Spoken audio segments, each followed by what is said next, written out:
Для большинства египтян все туристы – это способ подзаработать или бесплатно что-то получить. Безработица в этой стране просто ужасающих масштабов, поэтому с юных лет жители Египта придумывают 1001 способ вытянуть у доверчивых туристов лишнюю монетку, начиная с аэропорта. И первое – это виза с доставкой. Египетскую визу заранее оформлять не нужно, ее вклеивают в паспорт по приезду в Египет. Госпошлина за визу оплачивается тут же. Представитель вашего туроператора может предлагать туристам не стоять в общую очередь, а взять визу у него. Вот только он не предупреждает, что услуга эта платная, и к стоимости виз будет прибавлено еще несколько долларов, от 2 до 5 долларов примерно. Кстати, стоит запастись разменными деньгами, часто даже в официальной кассе при оплате визы они могут сказать, что у них нет сдачи. Второе – это цены на такси. Египет – это страна с самым дешевым такси в мире, однако некоторые туристы платят за поездки в 3 или более раз дороже, чем заплатили бы по официальным тарифам. Почему так происходит? В первую очередь, потому что наши туристы часто не знают, как вызвать такси по официальным тарифам. Многие отели находятся далеко от оживленных трасс, и найти такси проблематично.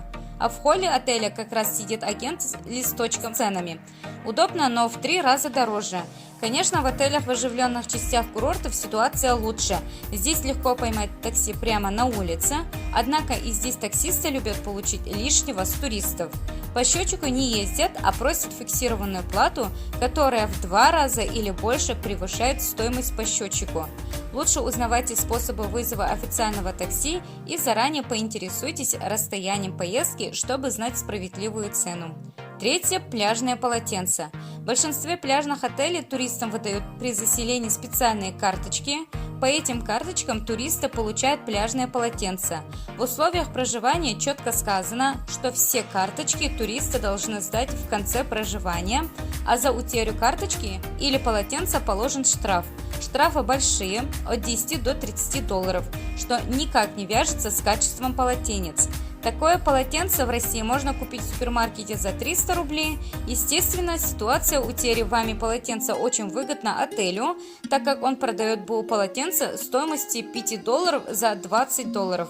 Часто туристы выходят из бассейна или из моря и обнаруживают, что полотенец нет.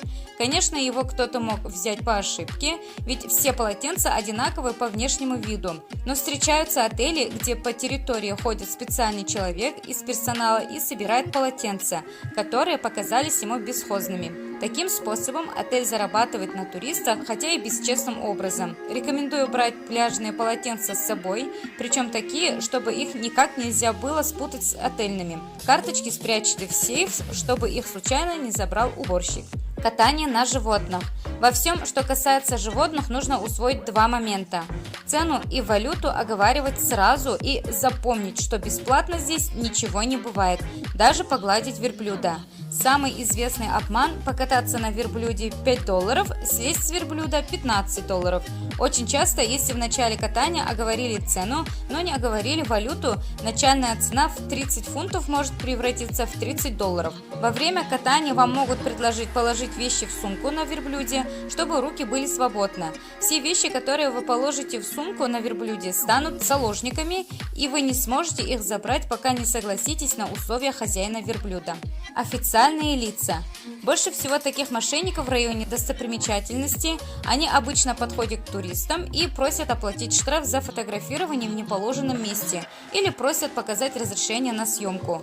Во всех местах, где есть какие-то ограничения, висят таблички «Фото запрещено» или «Фото со вспышкой запрещено». Нужно просто обращать на них внимание.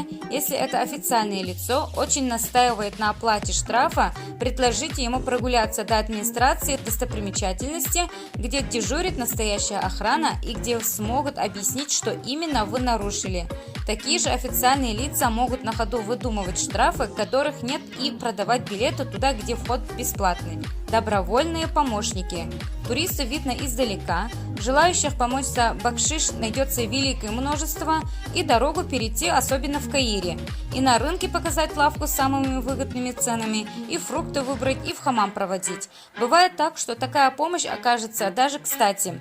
Но стоит помнить о том, что за это следует отблагодарить деньгами. Скорее всего, ваш помощник даже скажет вам об этом, но только потом. Лучше всего их останавливать простое слово «нет», просто без объяснений.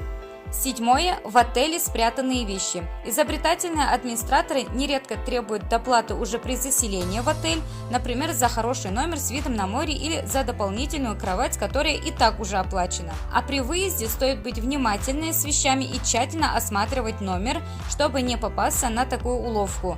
Накануне кто-нибудь из обслуживающего персонала прячет ваши ценные вещи на дальней полке, а вы, собирая спешки, не можете найти планшет или фотоаппарат, в результате уезжаете без него. Это вроде бы даже и не воровство, просто вещь куда-то запропастилась. Вскоре после отъезда гостя ее находят и благополучно присваивают. Заезд до магазина на экскурсиях. Такая практика существует в большинстве туристических стран. Во время экскурсии туристов завозят в магазины и мастерские папируса, ковров, керамики и вообще чего угодно. Естественно, гиды и продавцы во весь голос кричат, что здесь все предельно дешево. В действительности эти магазины продают не со скидкой, а с большой наценкой. К счастью, в Египте эта практика не достигла таких гигантских размахов, как в Турции, но все равно неприятно. Если отдыхаете уже не первый день, то, скорее всего, уже представляете себе цены. В этом случае сможете объективно оценить цены в этом магазине на экскурсии. Если приехали отдыхать недавно, то совет один – ничего в таких магазинах не покупайте. Будет очень обидно увидеть на следующий день такую же вещь в обычном магазине, но в 2 раза дешевле. Платите за несуществующие услуги или порчу имущества. Технология этого обмана проста. Если сотрудники отеля видят, что турист выселяется в последний момент, то решают нажиться на этой ситуации. Туриста просят оплатить пользование мини-баром, который он на самом деле даже не трогал, или какие-то услуги, которыми он не пользовался. Например, телефонные переговоры, бывает, что вменяют в порчу имущества. Все это придумано, и расчет здесь на то, что туристу некогда разбираться. Часто сотрудник отеля просит у гостя паспорт, якобы что-то сверить или проверить. Паспорт в этой ситуации остается заложником. Многие платят, чтобы не задерживать трансферный автобус. Суммы обычно просят небольшие, 10 или 20 долларов в пределах 50 долларов. Естественно, эти деньги уходят в карман недобросовестным сотрудникам отеля. Не откладывайте выселение на последний момент. Небольшой запас времени нужен всегда, хотя бы на всякий пожарный. И еще, паспорт сотруднику отеля можно давать только один раз при заселении. Больше не давайте. Некоторые туристы вообще не дают паспорт никому, кроме полиции, а дают всегда только ксерокопию. Разумный подход берите на вооружение. Платный мини-бар.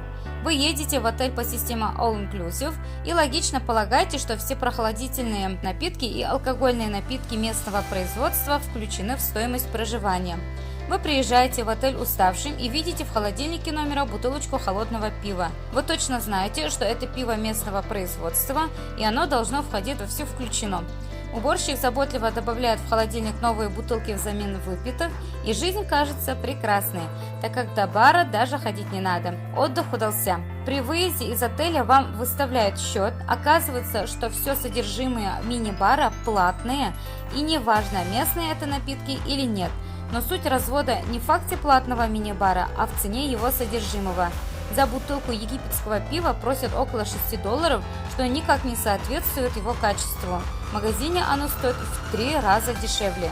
К сожалению, в Египте нет никаких законов, которые бы определяли понятие All Inclusive. Раз нет закона или стандарта, то каждый отель определяет набор услуг самостоятельно. Всегда интересуйтесь заранее, включена ли услуга или нет. И это касается не только мини-бара, а всех услуг вообще. Приятного отдыха на египетских пляжах и будьте осторожны. Подписывайтесь на канал, поставьте лайк, пишите в комментариях, как думаете вы. Всем пока-пока.